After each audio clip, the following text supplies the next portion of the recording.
So I'm walking with my mom in the mall. We're leaving with groceries to go to the parking lot. And out of the corner of my right eye, I see a girl walking past me. And I feel like I know her from somewhere. So I do a double take, and as I'm looking at her, I realize, oh yeah, I think she's a girl that used to go to my school. And as I'm thinking this, I notice that the worst thing for a shy, introverted guy like me and you happens. She sees me looking at her. So now, I have two choices. I could quickly avert my eyes, pretend like I didn't see it, and just walk past. Or I could do number two. I could smile. Guess which one I chose. I did number two. And the craziest thing happened. She smiled back. And it wasn't even some sort of fake smile where you could tell she was just trying to be polite. Her whole face lit up when I smiled at her. And then we walked past each other. And my mom, who was standing to the left of me, was like, Tondo, what happened? Do you know that girl? Who is she?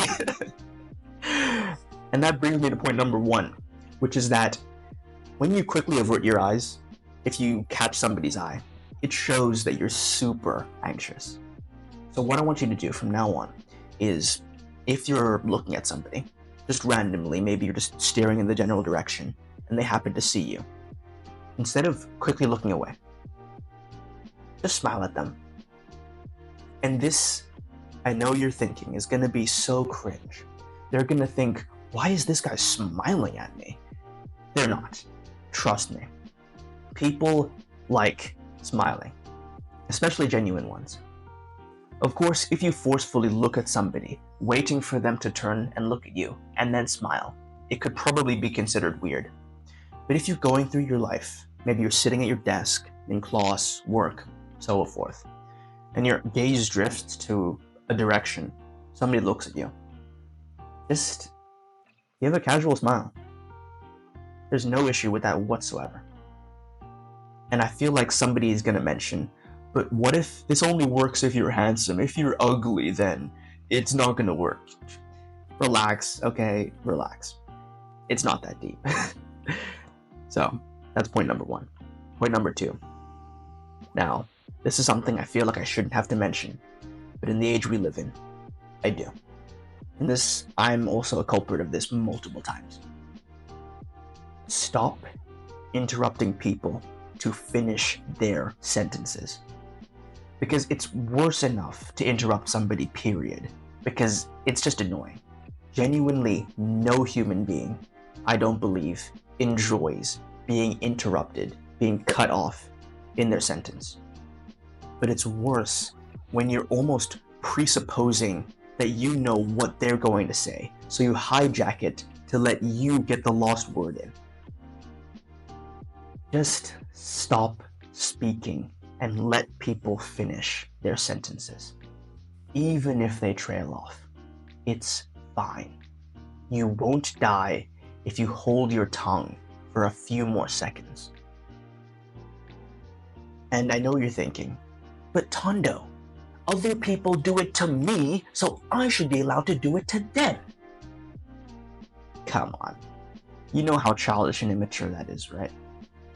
Even if someone else disrespects you, that does not mean that you need to do the same to other people. The best revenge is to be unlike those who did it to you. So, I don't care if you get disrespected, if you get cut off in your next sentence. Don't do it to them. Okay, number 3. Give advice. Actually, let me tell you the story first. So, I'm with my friend at break time. We're eating underneath a tree. And this other guy from my grade walks up to me. He's storming. He's so mad. And he starts ranting about how the Arab government is taking his money, is taxing him, even though he's not 18. Something about the interest fund on his family's account is reflecting on his. And he was ranting and ranting and ranting. Now, what my friend did, like the guy who was sitting next to me, he started going into the logistics. He was like, okay, so what you need to do first off is check the account, make sure that it's on a secure fund rather than an insecure fund, because it could be susceptible to so and so and so. And me, being the extremely nervous and shy person, just listened when the Arab guy started ranting about his funds and his account. I nodded. I asked some questions, and I continued to listen. And my friend and I, we had two different approaches to this guy that was ranting. But at the end of the conversation, the Arab guy, he patted me on the shoulder, and he said, "Thank you, Donna, for listening to me." And then he left. He didn't even acknowledge the guy who was logistically trying to help him out. This is where I realized, dude, give advice when you're frigging asked, bro. We only think of this for women, that when a woman is ranting, she just wants to rant. She just wants somebody to listen, to lend an ear. She doesn't always want a logical framework for how she needs to move past this issue. And I know this is going to sound controversial, but I think the same is also for guys sometimes. Sometimes guys genuinely just want to let off some steam, to complain about an issue that's bugging them. And there's no issue with that. The issue is now when you start logically trying to give them advice on how you would solve their problem. Because of course, that is important. You need to be able to think of logical solutions to things. But maybe, just maybe, wait until the person asks for advice, ask for a solution.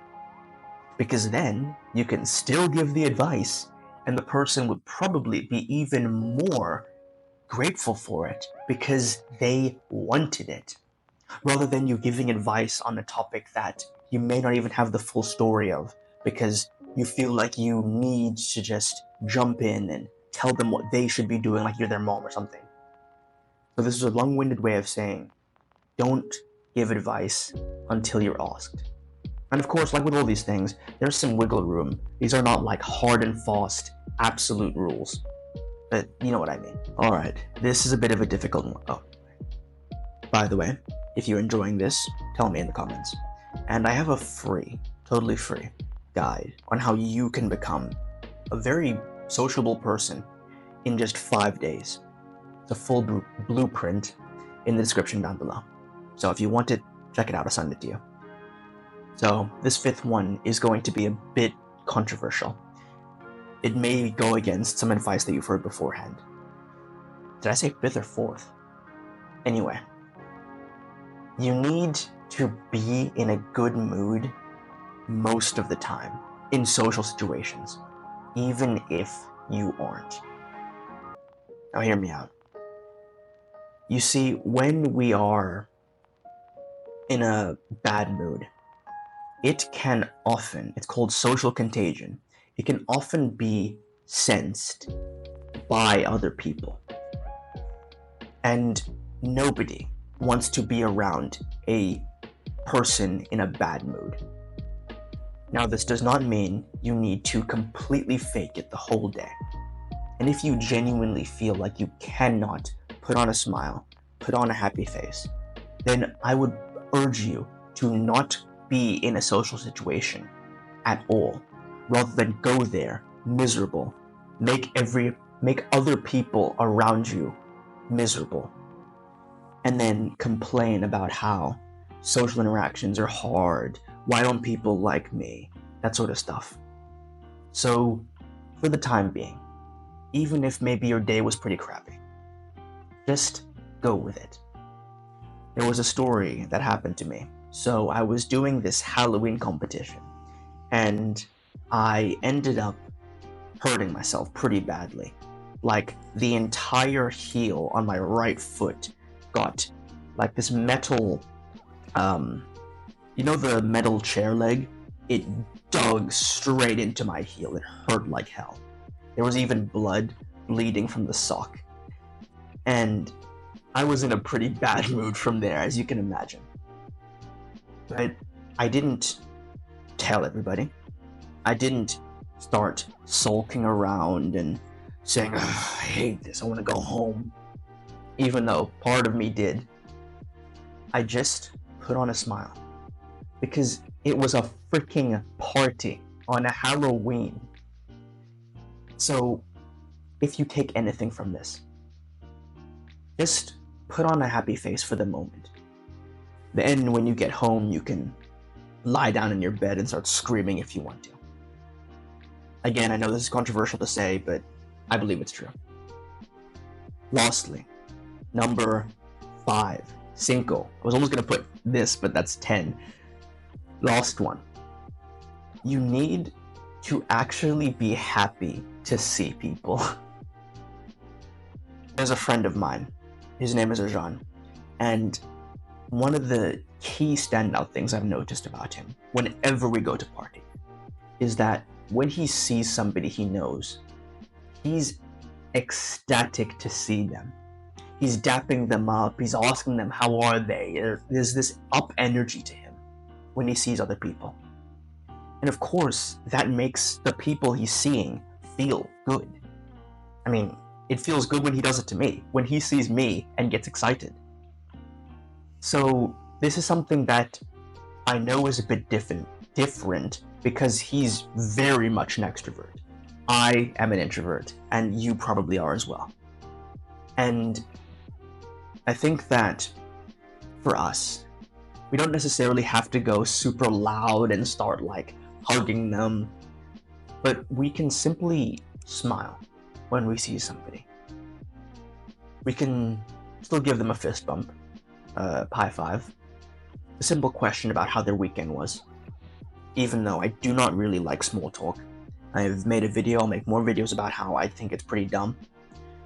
But I think that showing other people that you are happy to see them. Maybe if you're in school and you are part of a project and you've been partnered with so-and-so, then get excited. Be like a little, yes, fist bump or something. You can think of something, but just make it known, not like loudly, but make it known that you're happy to see the person or happy to be with the person who you are with. So, that's it. 5 habits. Make sure to do them. And remember, take action, learn from failure. See ya.